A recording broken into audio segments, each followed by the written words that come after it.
Hey guys, it's Carrie, and in this video, we're just going to talk about how we're going to get some comments on our tech blog.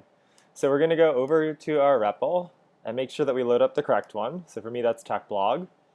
And then what we're going to do is we're going to be having our peers in the class. So sorry, I just run it kind of reflexively at this point. We're going to be having our peers in the class add some comments to our tech blog. So I'm thinking that each comment is going to be its own paragraph. So what I'm going to do is I'm actually going to create a little target area that they can go in and edit once they get to my tech blog site. So let's see, for my first entry, I'm going to scroll down, and I think this is going to stay inside of the div so that the comments are going to appear like in here. We're going to actually talk about how we style those comments next class, but we're just going to create some targets for these particular comments now. So I'm going to create a paragraph, and I've discovered like a really nice, easy way to do it is you just press P for paragraph, and then you press enter, and it will actually create the starting and ending tags for you. And so then I'm going to put just here comment 1. Now I'm going to make some quick work with copy and paste to get comment 1, and I'll create a little slot here for comment 2. Maybe I'll put an extra enter in between them just to space them out in my code so that they're easier for my peers to read. Comment 2 here. All right, I still have it copied and pasted, or copied. So I'm going to scroll down, and now I'm going to create room for 2 comments in social media. So down here, again, we want them inside of the div. We want them to appear as part of the entry, so down here. So I'm going to go here, and before that closing tag for /div, I'm going to put comment 3 and comment 4, just copying and pasting with a Command V or Control V, depending on the computer type you have.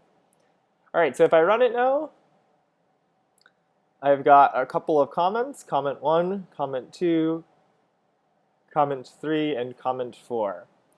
All right, so next class what we're going to do is we're going to talk about how do we style these comments special.